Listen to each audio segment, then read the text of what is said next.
Então eu quero convidá-los a abrirmos as nossas Bíblias no primeiro livro de Samuel, capítulo de número 16.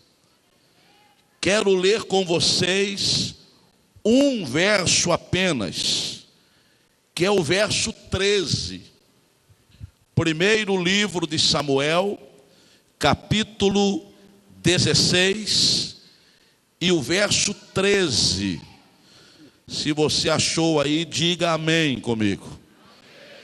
Então vamos ler o verso que diz assim: Então Samuel tomou o vaso do azeite e ungiu-o no meio dos seus irmãos. E desde aquele dia em diante, o Espírito do Senhor se apoderou de Davi. Então Samuel se levantou e se tornou a Ramá. Eu vou repetir o verso e vou pedir que vocês recitem forte parte do verso que diz assim: E desde aquele dia em diante, o Espírito do Senhor se apoderou de Davi. Só essa frase aí. Eu vou começar lendo e vocês completam com esta frase. Vamos lá? 1, 2, 3. Então Samuel tomou o vaso do azeite e ungiu no meio dos seus irmãos.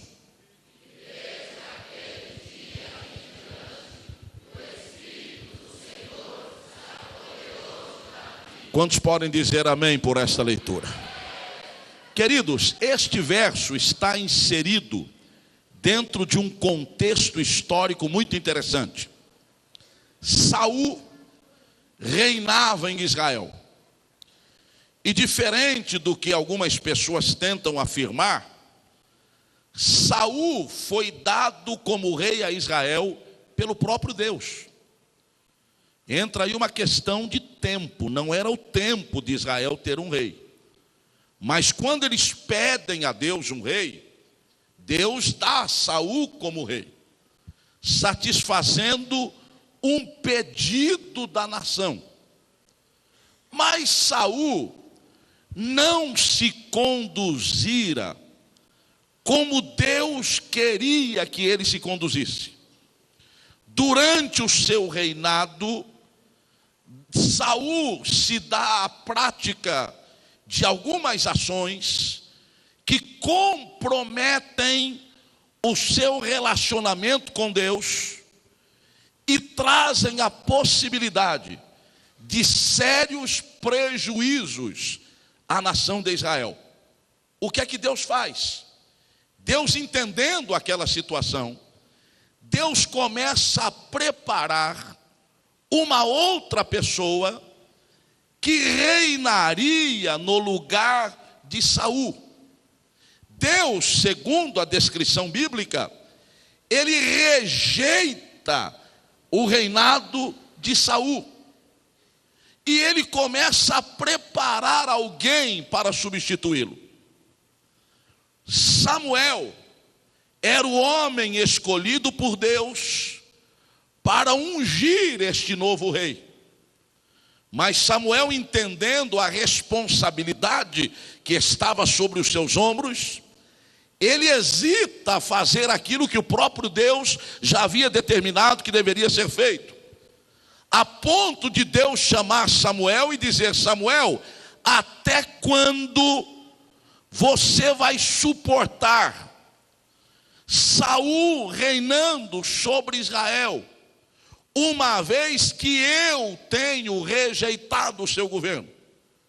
Até quando você vai esperar para ungir um outro rei que reinará em lugar de Saul? E aí então entra em cena o verso que nós lemos. Samuel vai até a casa de Jessé para ungir um de seus filhos para ser rei em Israel. Eu quero trazer isto para a realidade dos nossos dias. Nós estamos vivendo uma época em que Deus tem rejeitado terminantemente, decisivamente, o governo deste mundo. Quando eu falo de governo, eu não estou falando de um governo político, mas eu estou falando de um governo espiritual. A Bíblia diz que o príncipe deste mundo é o diabo. A Bíblia diz que o príncipe desta era, desta época, é Satanás. E Deus tem rejeitado terminantemente este governo espiritual maléfico que tem levado milhares e milhões de pessoas à destruição e à perdição. E é nesta época em que Deus rejeita o governo espiritual deste mundo que Ele quer levantar um povo, que Ele quer levantar uma geração, que Ele quer levantar um grupo de pessoas cheios do Espírito Santo, para que comecem de maneira decisiva e poderosa a rejeitar o governo desta era e trazer para o mundo a mais nobre mensagem que o ser humano pode ouvir: é a mensagem de salvação, é a mensagem de vida eterna. Quando eu falo em uma nova geração, eu não estou querendo dizer, entendam-me bem, que Deus vai colocar de lado a geração passada, vai ignorar a geração passada e vai criar uma geração com características diferentes. Quando eu digo que Deus vai levantar uma geração, eu estou englobando nesta geração as duas gerações que hoje existem dentro da igreja. Porque nós estamos, pastor Samuel, numa época de transição. Eu costumo dizer que é a época mais delicada da igreja, porque a geração passada está indo embora e está chegando uma nova geração, e nós temos que cuidar dessa nova geração, para que ela continue fazendo a obra de Deus que a geração que está passando fez até agora, para que não haja comprometimento da igreja de Cristo. E eu sei que eu estou bem à vontade para dizer isto no púlpito que eu estou falando. Talvez não tivesse a mesma liberdade para pregar isto em determinados púlpitos aí do Brasil e do mundo, mas aqui eu sei que eu tenho liberdade, porque sei que esta igreja preza pelo ensino bíblico e pela formação de uma geração que não vai envergonhar o nome da igreja, mas que vai continuar fazendo a obra de Deus até que Ele volte. Se isto é verdade, solte a sua voz e diga glória a Deus comigo. Agora escute, eu gostaria, dentro desse verso que li, apresentar aqui 3 necessidades que precisam ser supridas para que nós nos tornemos autênticos ganhadores de almas. 3 necessidades que precisam ser supridas para que eu e você nos tornemos autênticos arrebatadores de vidas que estão sendo levadas à destruição e colocá-las em direção de uma eternidade feliz com Deus. A primeira necessidade, dentro do verso que lemos: se você quer ser um ganhador de almas, e eu vou pedir que você faça essa pergunta para a pessoa que está do seu lado aí. Pergunta para ela: você quer ser um ganhador de almas? Você quer ganhar almas para o reino de Deus? Se alguém disse que não, eu lamento ter que dizer o que vou dizer. Se alguém disse que não, este alguém não é tão inteligente quanto parece, porque a Bíblia diz que quem ganha almas, sábio é. Então não existe uma prova de maior sabedoria do que o desejo de ganhar almas. Agora, se a pessoa para quem você fez a pergunta disse eu quero, então olhe para ela de novo e diga: então a primeira coisa que você precisa fazer é estar ao lado de quem tem o vaso do azeite. Se você quer ser um ganhador de almas, a primeira coisa que você precisa fazer é estar ao lado de quem tem o vaso do azeite. O verso que nós lemos diz aqui: então Samuel fez o quê? Tomou o vaso do azeite. Azeite na Bíblia é símbolo da unção do Espírito Santo. Eu quero falar um pouquinho nesta noite sobre o poder da influência pessoal. Todos nós, independentes da nossa capacidade intelectual, nós temos condições de influenciar alguém ou de sermos influenciados por alguém. Os estudiosos do comportamento humano deixam isso de forma muito clara. Todas as pessoas são influenciadas e influenciam. Mas existem aquelas que influenciam mais do que são influenciadas.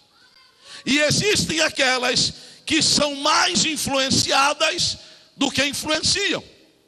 E nós precisamos começar a desenvolver a nossa capacidade de influência. Eu não estou falando apenas para jovens, eu estou falando para chefes de família hoje. Eu estou falando para pais, eu estou falando para mães que precisam começar a influenciar os seus filhos e influenciá-los positivamente. Eu me lembro que um dia eu cheguei em casa e o Fábio que está aí, o Fábio era bem pequeno, tinha talvez os seus 6 anos ou pouco mais. E eu cheguei em casa e quando toquei a campainha para entrar, ele veio, abriu a porta, e quando ele abriu a porta, ele estava vestido com um paletó meu, com uma calça minha, com o meu sapato e com uma Bíblia embaixo do braço. Quando eu abri a porta, o paletó com a manga dobrada, as calças com as pernas dobradas, os sapatos, os 2 pés cabiam num pé só. E quando eu abri a porta e vi o Fábio e disse: opa, o que é isso, Fábio? Ele olhou para mim e disse: eu não me chamo Fábio. Eu disse: e qual é o seu nome? Ele olhou para mim e disse: eu me chamo Pastor Adilson, como se pastor fosse nome. Eu disse: rapaz, mas você é o pastor Adilson? Ele disse: perfeitamente, sou eu mesmo. O senhor deseja alguma coisa? Eu disse: eu gostaria de entrar. Posso? Ele disse: fique à vontade. Mas o que me chamou a atenção naquele dia é que ele incorporou esse personagem o dia inteiro. E eu me esqueci daquilo. E de vez em quando eu o chamava, dizia: Fábio, onde é que você está? Fábio, cadê você? E quando eu chamava Fábio, ele passava perto de mim. Eu dizia: Fábio, como se não fosse com ele. Aí eu me lembrava que ele não era o Fábio, ele era o pastor Adilson. E eu dizia: pastor Adilson. Ele dizia: pois não, o que o senhor deseja? E aquilo de certa forma me trouxe uma alegria, porque eu estava exercendo sobre o meu filho algum tipo de influência. E neste caso, graças a Deus, uma influência positiva. Mas às vezes nós não entendemos isso.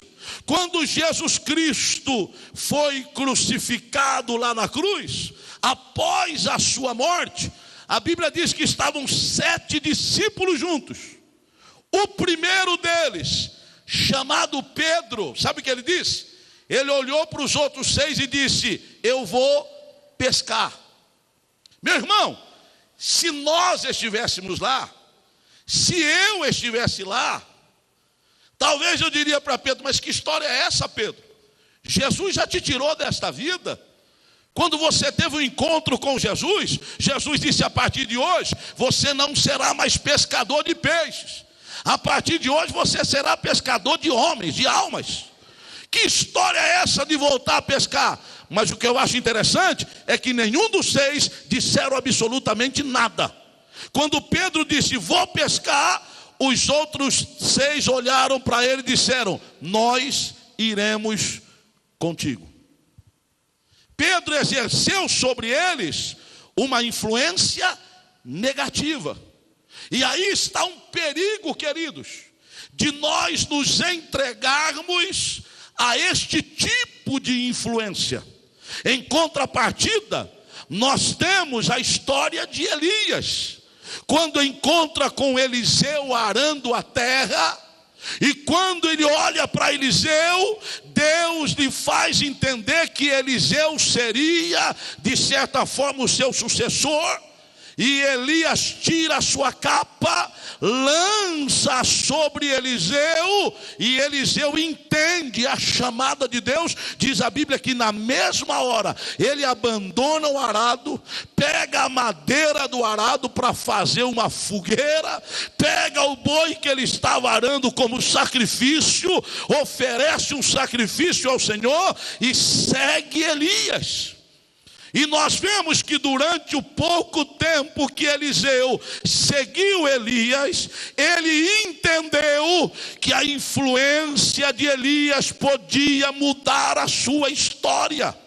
Tanto é que quando ele fica sabendo que Elias ia ser arrebatado aos céus, os filhos dos profetas foram falar com ele e disseram: Eliseu, você sabe que o seu senhor Elias vai ser tirado de diante da sua presença. Ele diz: fica quieto aí, eu também sou profeta, Deus já me falou isso também. Ele não larga de Elias de jeito nenhum. Quando Elias chega para ele e diz: Eliseu, fica aqui um pouquinho, Eliseu, porque eu vou até Betel, fica aqui me aguardando, porque eu volto logo. Eliseu olhou para Elias e disse: vive o Senhor e vive a tua alma, que eu não te deixarei. Se tu vais a Betel, eu irei contigo. Quando chegaram em Betel, Elias olha para Eliseu e diz: Eliseu, fica aqui um pouquinho que eu vou até Jericó. Eliseu olhou para Elias e disse: vive o Senhor e vive a tua alma, eu não te deixarei. Se tu vais a Jericó, eu irei contigo. Quando chegaram em Jericó, Elias disse: Eliseu, fica aqui que eu vou além do Jordão. Eliseu disse: olha, vive o Senhor e vive a tua alma, que eu não te deixarei. Se tu fores além do Jordão, eu irei contigo. Sabe o que faz Elias? Percebendo que Eliseu não deixava, Elias disse: Eliseu, eu quero deixar uma lembrança minha para você. Quando o Senhor me tirar desta terra, o que é que você quer? Talvez se fosse eu ia dizer: oh, meu senhor Eliseu, deixa aí aquelas mensagens bonitas que o senhor prega, deixa aí alguns esboços de mensagem para que eu possa pregar depois que o senhor for arrebatado. Não, mas Eliseu olhou para Elias e disse: meu senhor, se é que eu posso pedir alguma coisa, eu quero a porção dobrada do Espírito que há em ti sobre a minha vida. Elias olha para Eliseu e diz: Eliseu, dura coisa me pediste, mas se você me ver na hora que eu for arrebatado, isto lhe será concedido. Permita-me fazer a minha analogia aqui, meus amados. Eu acredito que a partir daquela hora, nem piscar Eliseu piscava mais, piscava com o olho de cada vez. Eu não posso perder o meu senhor Elias, eu não posso deixar de vê-lo no momento em que ele for arrebatado. E eles atravessam o Jordão, e quando chegam lá do outro lado, ou às margens do Jordão, antes de atravessá-lo, Elias estende a sua capa e o Jordão se abre, e eles atravessam a pés enxutos. Quando chegam do outro lado do Jordão, estão caminhando, diz o texto sagrado, que um carro de fogo desceu do céu e passou no meio de Elias e Eliseu. Eliseu cai de um lado e Elias é tomado no carro de fogo e é arrebatado aos céus.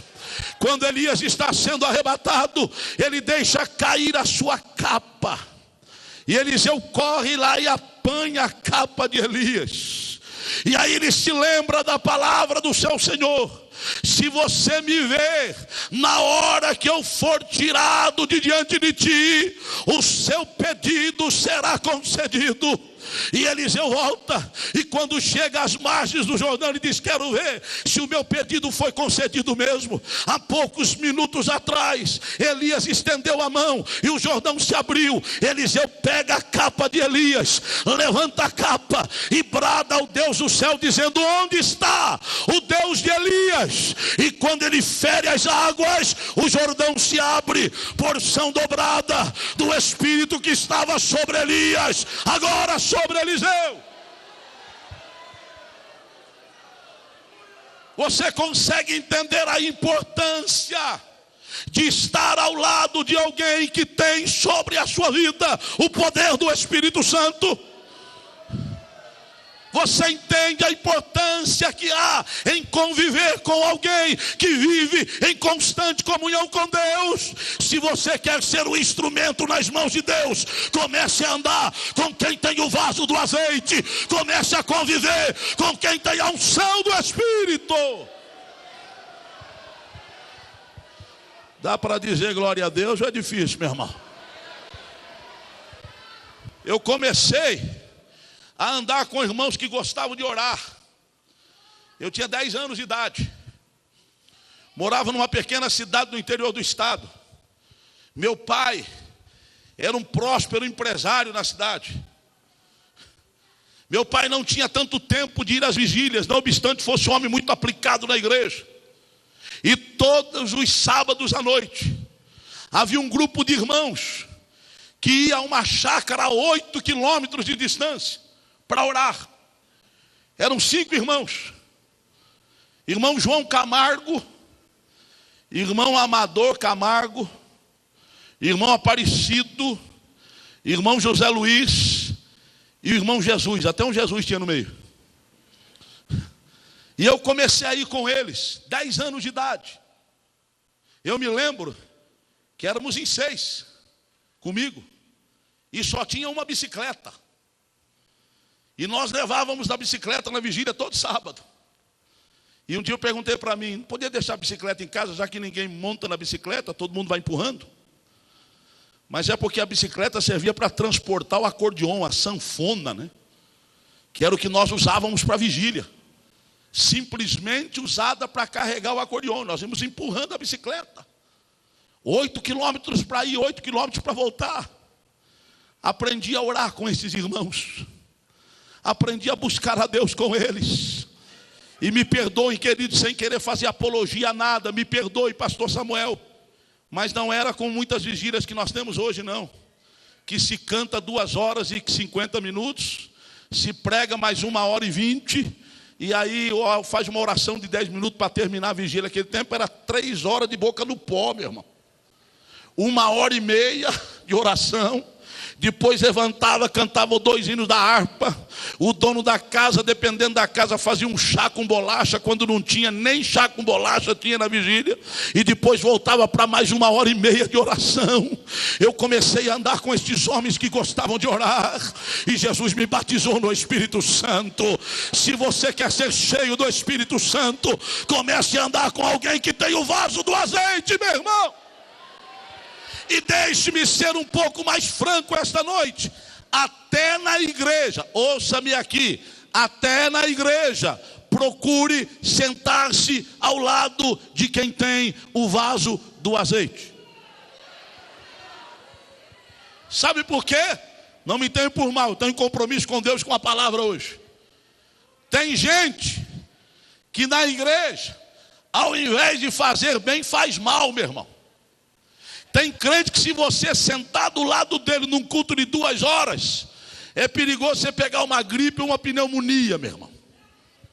De tão gelado que ele é.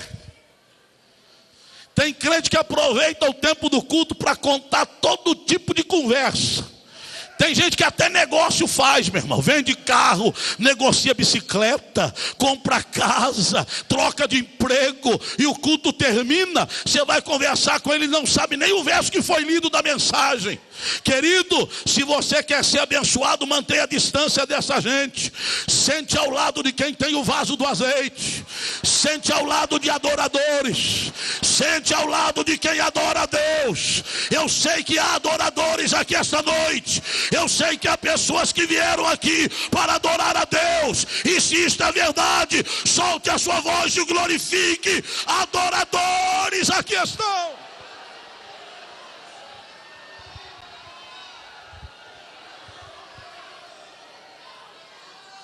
Sabe por quê, queridos?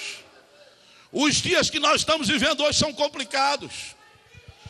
Todo o ativismo tecnológico desses dias atuais gera em nós uma apreensão muito grande. E às vezes a gente vem para o culto sobrecarregado. É verdade ou não é? Tem dia que a gente vem na igreja, me desculpe a expressão, para cumprir tabela. Vou hoje porque é domingo, e eu não fui a semana inteira, pelo menos domingo.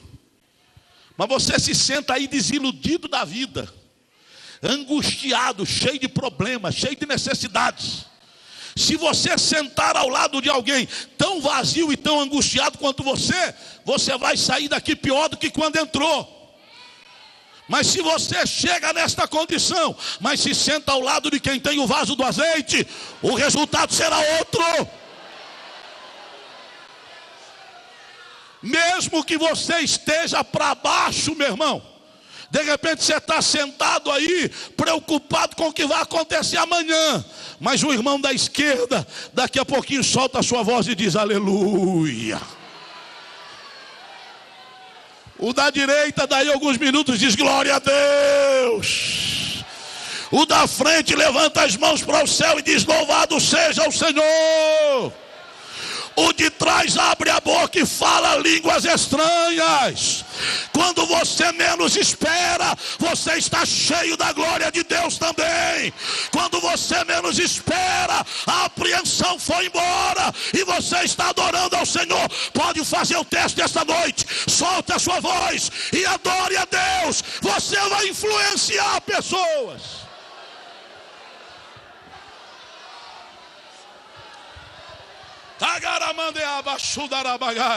Se você pode adorar a este Deus, adore. Se você pode adorar a este Deus, adore.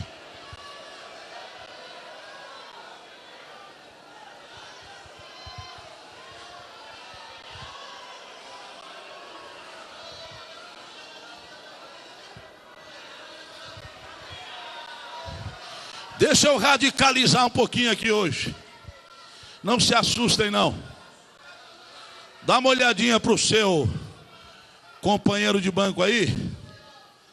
Diga para as pessoas o seguinte: olha, se você traz consigo o vaso do azeite, no próximo culto sente do meu lado.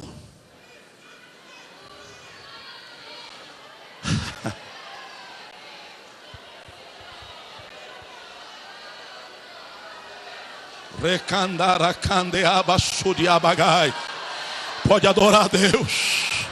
Azeite em abundância em Mauá hoje. Azeite em abundância em Mauá esta noite. Pode soltar sua voz e adorar a Deus. O azeite está sendo derramado nesse santuário.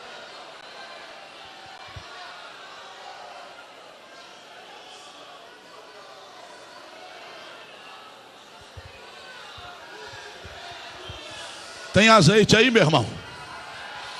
Tem azeite aí na primeira galeria ou não? E lá em cima, tem azeite aí? O vaso do azeite está sendo derramado aqui hoje. Pode receber a porção dobrada do Espírito do Senhor sobre a sua vida. Você não vai sair daqui como um derrotado, você vai sair daqui como um vitorioso.